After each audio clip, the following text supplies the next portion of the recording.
What are the chances for India to win this World Cup? Well, obviously India doesn't is not playing well at the moment in the last series. But I remember when we went in 2003 World Cup, we had lost to New Zealand by like 5-2 or something. So we had really no momentum, and we lost the first game.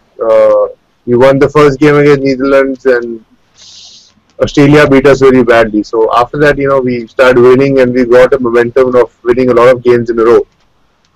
So it depends if India gets the rhythm, from the start of winning a few games. I think their confidence will be back, and hopefully they'll go in the last four. It's all about how much rhythm you get in the World Cup, and first few games really matter a lot for your confidence.